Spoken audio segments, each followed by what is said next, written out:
Dios les bendiga, amigo, amiga que me escuchas. Espero que se encuentren muy bien. Me alegra poderme conducir a través de este video. El día de hoy vamos a tener un tema muy interesante que se llama Jesús demuestra su autoridad. Jesús demuestra su autoridad. Vamos a ver Lucas capítulo 8, versículo 22 al 39. A través de este evangelio, Lucas nos escribió su evangelio para que sepamos que Jesús es el enviado para traer paz al mundo. De hecho, en diferentes versos él lo menciona. Por ejemplo, Lucas 1:4 dice, para que conozcas bien la verdad. Lucas 2:14 dice, gloria a Dios en las alturas y en la tierra paz. Lucas 2:32, luz para la revelación a los gentiles y la gloria a tu pueblo Israel.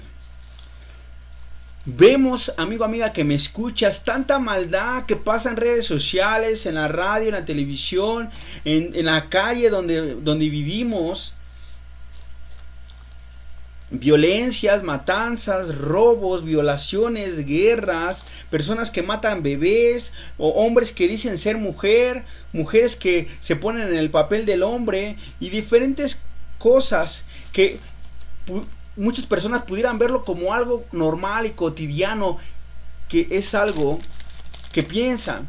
Pero nos dice la escritura que la maldad del hombre aumentará, y esto es lo que está aconteciendo.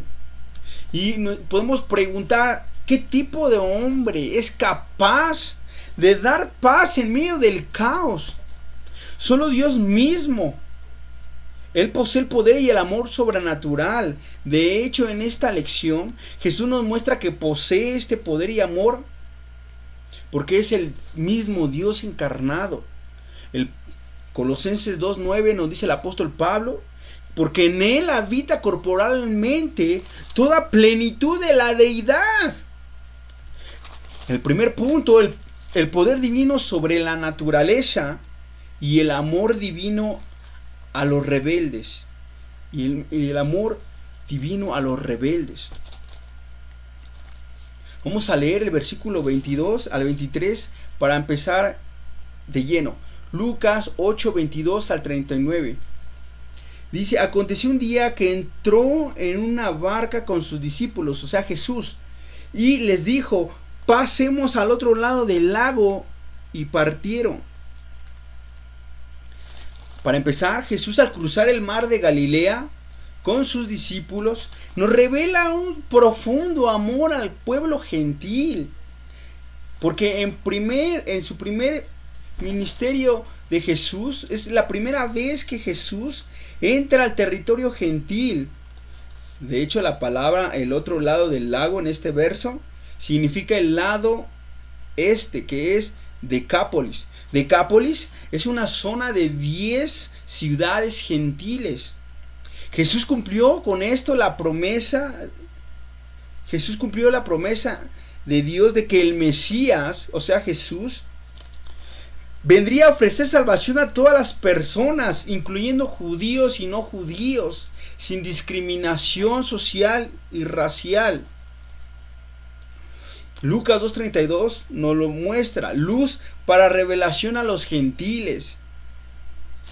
Esto está tremendo. El verso 23 nos dice, pero mientras navegaba, él se durmió, o sea Jesús, y se desencadenó una tempestad de viento en el lago, y se anegaban y peligraban. Hubo una tempestad de viento y el mar se embraveció en ese traslado que Jesús los llevaba.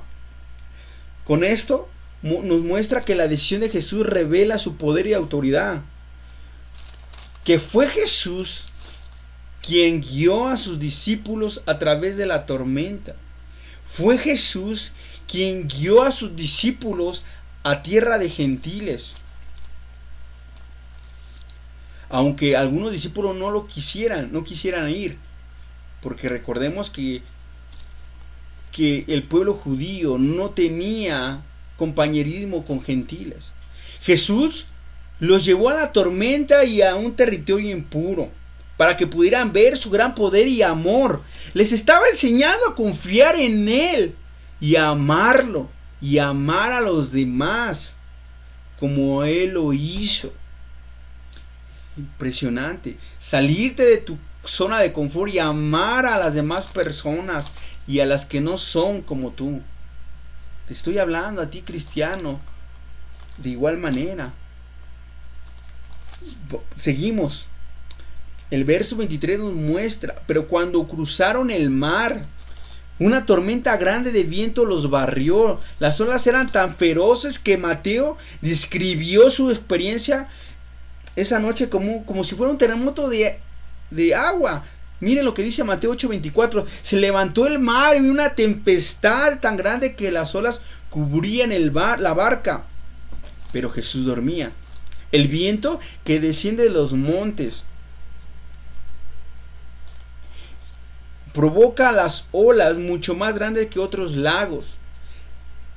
Pero aquí en este contexto fue una tormenta tan feroz que los discípulos, algunos de los cuales eran pescadores experimentados, pensaron que iban a morir. Imagínense lo que dice Lucas 8:24. Miren, dice: y vinieron a él y le despertaron diciendo: maestro, maestro, que perecemos. Despertando él, reprendió al viento y a las olas, cesaron y se hizo bonanza. Imagínense lo que hizo Jesús. Jesús, demostrando su humanidad, estaba profundamente dormido, agotado quizás por el día anterior de haber hecho milagros, hecho sanidades, predicado el evangelio del reino de los cielos. Y al ser despertado por los discípulos, Jesús respondió con un gran poder increíble, demostrando que Él es el Hijo de Dios y mucho más que un hombre común y corriente como tú y como yo. Calmó el viento fuerte y las olas y trajo paz al instante. Cumplió Jesús lo que dice Salmos 107, 28, 29. Entonces claman a Jehová en su angustia y los libra de sus aflicciones. Cambia la tempestad en sosiego, en calma, y se apaciguan sus ondas. De igual manera, amigo, amiga que me escuchas, si estás en una situación de tormento difícil, Dios puede traer tranquilidad y paz en tu vida. Jesús cambió la tempestad en calma y las olas del mar callaron. Solo Dios tiene el poder para gobernar el mar embravecido. Oh Jehová, Dios de los ejércitos, dice el Salmo 89, 8 al 9. ¿Quién como tú, poderoso eres Jehová? Y tu fidelidad te rodea. Tú tienes dominio sobre la braveza del mar. Cuando se levantan sus ondas, tú las sosiegas, tú las calmas. Eso solo lo puede hacer el Dios Todopoderoso, y lo hizo también Jesús igualmente, porque es Dios hecho carne. Después Jesús reprendió a los discípulos por su falta de fe. Miren lo que dice el versículo 25. Y les dijo: ¿dónde está vuestra fe? ¿Dónde está vuestra fe? Y atemorizados se maravillaban y se decían unos a otros: ¿quién es este que aún los vientos y el agua manda y le obedecen? Tremendamente. No confiaron en Dios los discípulos. No entendieron lo que dice la ley, lo que dice el Antiguo Testamento, que fue Dios quien estableció los límites del mar y la tierra. Génesis 1:10 dice: y llamó Dios a lo seco tierra, y llamó a la reunión de las aguas, les llamó mares. Fue Dios quien separó el mar Rojo y el río Jordán. Fue Dios el quien rescató a Jonás de la tormenta que habían creado. Fue Dios quien dividió las aguas en el mar Rojo. Fue Dios mismo. Solo Dios gobierna como rey sobre las aguas. Miren lo que dice Salmo 29:10.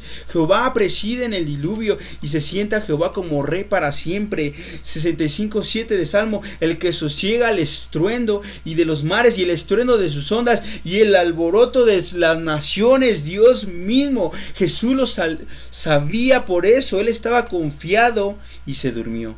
Mientras los discípulos tenían miedo, tenían temor, tenían desconfianza. No había confianza en Dios absolutamente. Los discípulos no confiaron en Jesús también. Aunque ellos vieron los milagros de Jesús, sus hechos de Jesús, sus profecías cumplidas, no creyeron en Jesús. Un corazón incrédulo, a pesar de ver a Jesús cara a cara. Caminaban con Jesús y no creían. Tenían un corazón incrédulo, como lo hacen muchas personas actualmente. Dicen ser creyentes, pero viven como si Dios no estuviera en sus vidas. Y le despertaron diciendo: Señores, sálvanos porque perecemos. Pero en el fondo de ellos esperaban morir. ¿Cómo van a perecer si están con el Dios encarnado? También dudaron del amor de Jesús, diciendo: Maestro, ¿no te importa que perecemos? ¿Cómo podrán perecer si están con Jesús? Pero aún se preguntaban: ¿quién es este que los vientos y el mar manda y le obedece?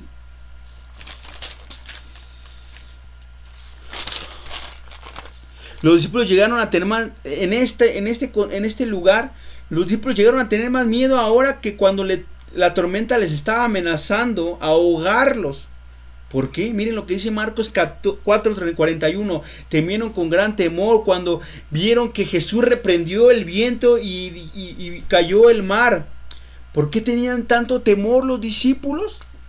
Porque se dieron cuenta de que estaban en presencia de aquel cuyo poder era aún mayor que la tormenta y su temor era algo bueno. Miren lo que dice el Salmos 31:19. Cuán grande es tu bondad que has guardado para los que te temen. Salmo 34:9. Miren lo que dice: temed a Jehová, vosotros sus santos, pues nada falta a los que le temen. El principio de la sabiduría es el temor a Jehová. ¿Por qué? Porque habla de un amor reverente que obedece a Dios. Porque tiene consciente que los ojos de Dios están en todo lugar. Porque tienen consciente de que los oídos de Dios están en todo lugar. Y que Dios está en todo lugar. Y que no te puedes esconder de Dios cuando haces maldad. Porque es un temor que dice: no peco porque ofenden a mi Dios, porque está la presencia de Dios y voy a ofender a Dios. Es un temor reverente de respeto a Dios. No me burlo de ti, busco a la Escritura para ver cómo debo adorarte. No como dice un templo, no como dice una asociación, no como dice una organización que debo religiosamente vivir como cristiano, sino como Dios manda.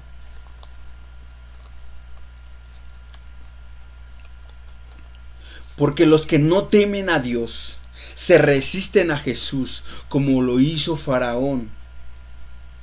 Dice Moisés: ni tú ni tus siervos temerás todavía la presencia de Jehová Dios. Aunque acontecieron hechos que mostraban que estaba Dios actuando, eran necios de corazones. Se entregaron al mal sin restricciones porque no respetan a Dios ni sus caminos. Viven una vida como si no existiera Dios. Yo vivo para mí, yo soy el centro de mi vida, vivo para mí, para mis deseos, para lo que yo quiero. No es Dios el centro de mi vida. Soy cristiano, pero el centro soy yo. Es una mentira total. El centro debe de ser Jesús en tu vida. No lo que tú quieras, sino lo que quiera Dios en su palabra. Ni tus siervos temerás. Dice Romanos 3:18, no hay temor de Dios delante de sus ojos, hablando de los hombres que están bajo pecado. Mateo 10:28, a los que de verdaderamente debemos de temer. Dice, y no temas a los que matan el cuerpo, mas el alma no pueden matar. Teme más bien a aquel que puede destruir el alma y el cuerpo en el infierno. Pero hay personas que tienen más temor a lo que puede hacer un hombre. Le tienen más temor a lo que puede regañar un simple hombre mortal, cuando debería ser al Dios divino, al Dios todopoderoso, que cuando intentas pecar en lo oculto, Él te está viendo. Punto 2. El poder divino sobre lo sobrenatural y el amor divino sobre los rebeldes. Vamos a leer el versículo 26 al 28. Y arribaron en la tierra de los Gadarenos, que estaban en la ribera opuesta a Galilea. Y al llegar a él a tierra, vino a su encuentro un hombre de la ciudad, endemoniado desde hacía mucho tiempo, y no vestía ropa, ni moraba en casa, sino que en los sepulcros moraba. Después de la tormenta, Jesús encuentra a dos hombres poseídos por demonios. Lucas menciona solo uno, probablemente porque era el líder de los dos, pero más adelante nos dicen que son dos. Estos hombres estaban llenos de demonios. Nos dice más adelante en los versículos que le pregunta a Jesús cómo se llama, y se llama legión. Una legión es una unidad militar incluida hasta 6,000 hombres. Estos hombres controlaban al hombre, causándole daño físico a él y a los demás. Marcos 5:5 dice: siempre de día y de noche andaban dando voces en los montes y en los sepulcros, y hiriéndose con piedras. Imagínense a qué triste condición llegó este hombre, que hasta se dañaba con piedras. Tremendamente. Mira lo que más dice en 28. Dice: y al ver a Jesús lanzó un gran grito, y postrando a sus pies exclamó a gran voz: ¿quién tienes conmigo, Jesús, Hijo del Dios Altísimo? Te ruego que no me atormentes. El demonio se postró delante de Jesús. Sabía que era el Hijo del Dios viviente. Sin embargo, los demonios se aterraron ante Jesús porque sabían la respuesta a la pregunta de los discípulos. Lanzaron un grito y se postraron delante de Jesús.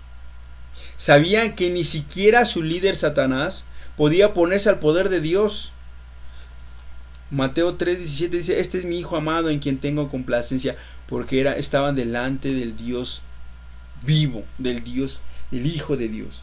29, miren lo que dice: porque mandaban al espíritu inmundo que saliese del hombre, pues hacía mucho tiempo que se habían apoderado de él, y le ataban con cadenas y grillos, pero rompiendo las cadenas era impedido por los demonios en los desiertos. Imaginen qué condición deplorable había llegado este hombre, que no tenía control sobre sí mismo. Es el demonio que había tomado control sobre este hombre.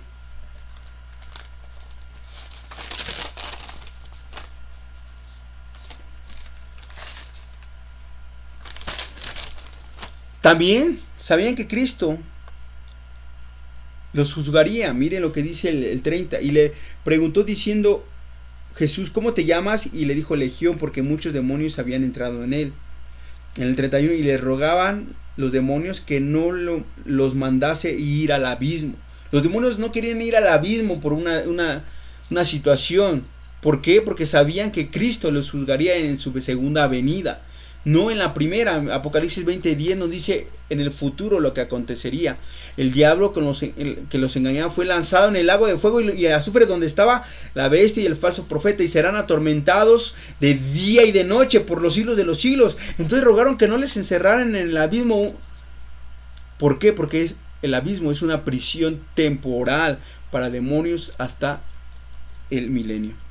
Segunda de Pedro lo menciona, 2:4. Dios no perdonó a los ángeles que pecaron, sino que los arrojó al infierno, los entregó a prisiones de oscuridad para ser reservados al juicio. Judas 6. Los guardó en prisiones eternas para el juicio del gran día. Imagínate, Dios no perdonó a estos ángeles por su rebeldía. O sea que tú, que eres rebelde a la palabra de Dios y obediente a los hombres, déjame decirte que debes de caminar en obediencia a Dios. Porque mira lo que hicieron los demonios. A la orden de Jesús al mandato de Jesús, los demonios dejaron al hombre y entraron a un hato de cerdos, que es una porción de ganado, de cerdos. Y en el verso 32 dice, y había ahí un hato mucho de cerdos que pasían en el monte, y le rogaron que le dejase entrar en ellos, y les dio permiso, o sea, Jesús. En el verso 33, y los demonios salidos del hombre entraron a los cerdos, y el hato se precipitó por un despeñadero y al lago y se ahogó. Y entonces los que apacentaban los cerdos, cuando vieron que había acontecido, huyeron y yendo dieron aviso a la ciudad y por los campos. Entonces fue tremendo esto. Los demonios entraron en los cerdos, se precipitaron y cayeron a un despeñadero y se ahogaron.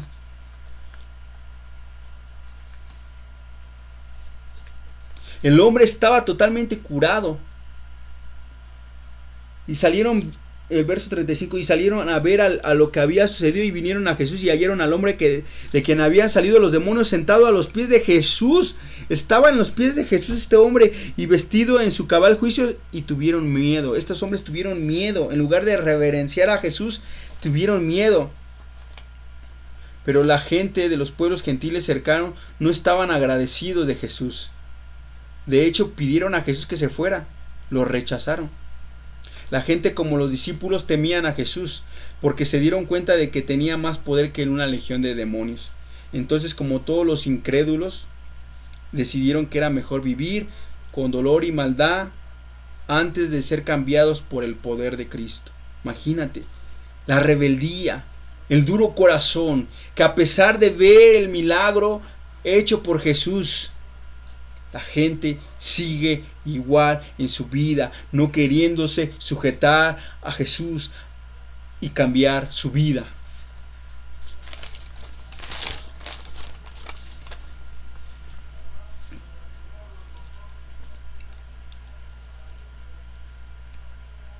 Porque mire lo que dice el verso 36, y los que habían visto le contaron cómo había sido salvado del demonio. Entonces el 37, de toda la multitud de la región alrededor de los gadarenos le rogó que se marchase de ellos, pues tenían gran temor, estaban atemorizados por este hecho, en lugar de rendirle reverencia y obediencia a Jesús.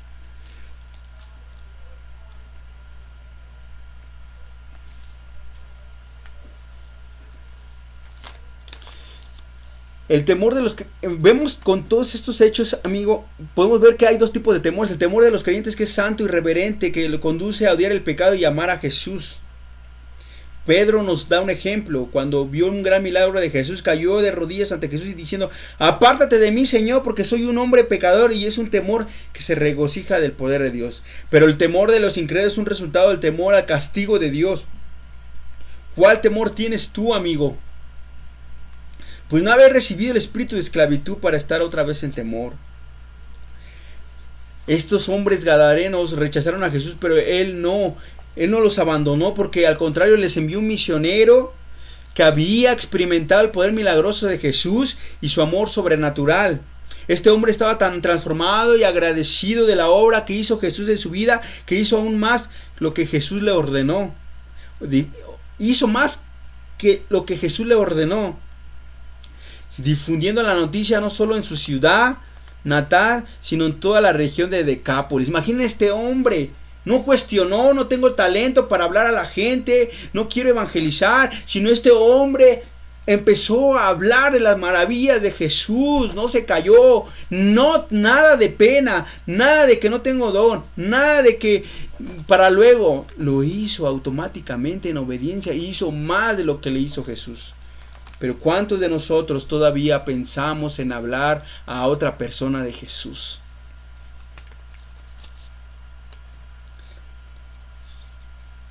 Después, en la próxima visita de Jesús tuvo a esta región, fue recibido por una multitud de 4,000 personas atraídas por la noticia del increíble poder y amor que Jesús había hecho en Decápolis.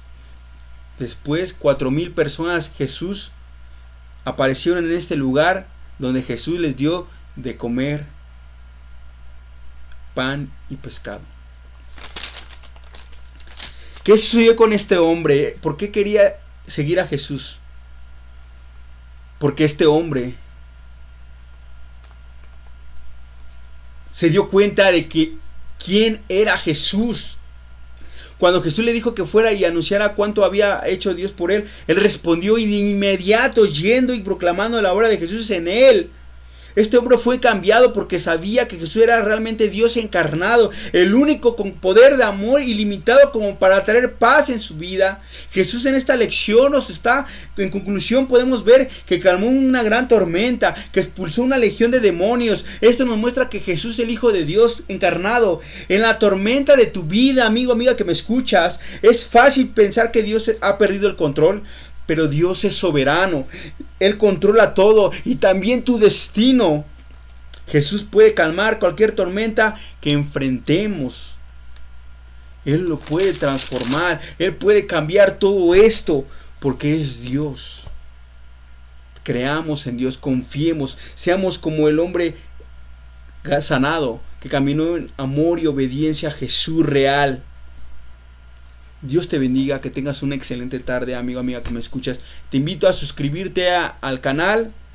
Cada semana estamos subiendo un video de gran edificación. Dios te bendiga.